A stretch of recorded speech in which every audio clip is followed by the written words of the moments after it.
Tite, chapitre 1. Paul, serviteur de Dieu et apôtre de Jésus-Christ, pour la foi des élus de Dieu et la connaissance de la vérité qui est selon la piété, lesquels reposent sur l'espérance de la vie éternelle, promise dès les plus anciens temps par le Dieu qui ne ment point, et qui a manifesté sa parole en son temps par la prédication qui m'a été confiée d'après l'ordre de Dieu, notre Sauveur.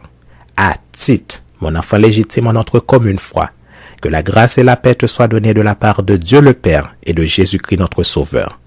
Je t'ai laissé en Crète, afin que tu mettes en ordre ce qui reste à régler et que selon mes instructions, tu établisses des anciens dans chaque ville. S'il s'y trouve quelque homme irréprochable, mari d'une seule femme, ayant des enfants fidèles qui ne soient ni accusés de débauche ni rebelles, car il faut que l'évêque soit irréprochable comme économe de Dieu, qu'il ne soit ni arrogant, ni colère, ni adonné au vin, ni violent, ni porté à un gain déshonnête, mais qu'il soit hospitalier, ami des gens de bien, modéré, juste, saint, tempérant, attaché à la vraie parole telle qu'elle a été enseignée, afin d'être capable d'exhorter selon la saine doctrine et de réfuter les contradicteurs.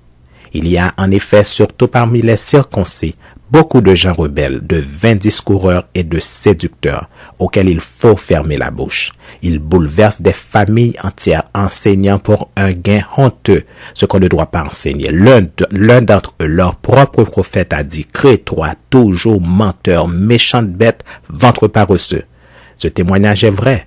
C'est pourquoi reprends-les sévèrement afin qu'ils aient une foi saine et qu'ils ne s'attachent pas à des fables judaïques et à des commandements d'hommes qui se détournent de la vérité.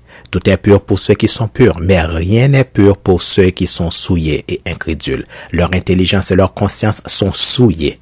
Ils font confession de connaître Dieu, mais ils le renient par leurs œuvres, étant abominables, rebelles et incapables d'aucune bonne œuvre. Tite, chapitre 2. Pour toi, dis les choses qui sont conformes à la saine doctrine. Dis que les vieillards doivent être sobres, honnêtes, modérés, saints dans la foi, dans la charité, dans la patience. Dis que les femmes âgées doivent aussi avoir l'extérieur qui convient à la sainteté, n'être ni médisantes, ni adonnées au vin, qu'elles doivent donner de bonnes instructions dans le but d'apprendre aux jeunes femmes à aimer leurs maris et leurs enfants, à être retenues, chastes, occupées aux soins domestiques, bonnes, soumises à leur mari, afin que la parole de Dieu ne soit pas blasphémée. Exhorte de même les jeunes gens à être modérés, te montrant toi-même à tous égards un modèle de bonnes œuvres et donnant un enseignement pur, digne, une parole saine, irréprochable, afin que l'adversaire soit confus, n'ayant aucun mal à dire de nous. Exhorte les serviteurs à être soumis à leur maître, à leur plaire en toutes choses, à n'être point contredisant, à ne rien dérober, mais à montrer toujours une parfaite fidélité afin de faire honorer en tout la doctrine de Dieu, notre Sauveur. Car la grâce de Dieu, source de salut pour tous les hommes, a été manifestée.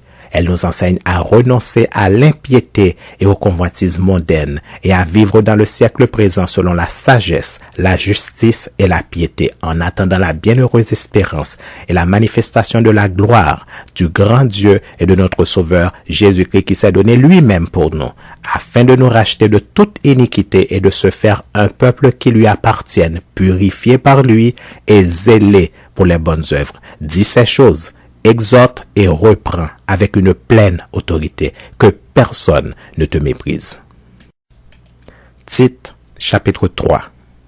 Rappelle-leur d'être soumis aux magistrats et aux autorités, d'obéir, d'être prêt à toute bonne œuvre, de ne médire de personne, d'être pacifique, modéré, plein de douceur envers tous les hommes, car nous aussi, nous étions autrefois insensés, désobéissants, égarés, asservis à toute espèce de convoitise et de volupté, vivant dans la méchanceté et dans l'envie, dignes d'être haïs et nous haïssant les uns les autres.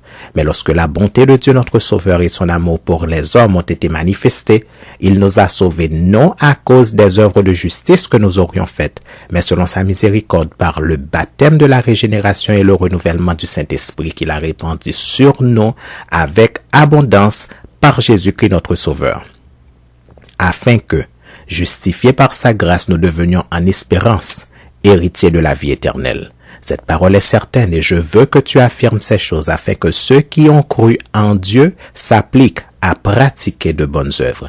Voilà ce qui est bon et utile aux hommes. Mais évite les discussions folles, les généalogies, les querelles, les disputes relatives à la loi, car elles sont inutiles et vaines. Éloigne de toi après un premier et un second avertissement celui qui provoque des divisions, sachant qu'un homme de cette espèce est perverti et qu'il pêche en se condamnant lui-même. Lorsque je t'enverrai Artémas ou Tychique, hâte-toi de venir me rejoindre à Nicopolis, car c'est là que j'ai résolu de passer l'hiver. Aie soin de pourvoir au voyage de Zénas, le docteur de la loi, et d'Apollos, en sorte que rien ne leur manque. Il faut que les nôtres aussi apprennent à pratiquer de bonnes œuvres pour subvenir aux besoins pressants, afin qu'ils ne soient pas sans produire des fruits. Tous ceux qui sont avec moi te saluent. Salut ceux qui nous aiment dans la foi. Que la grâce soit avec vous tous.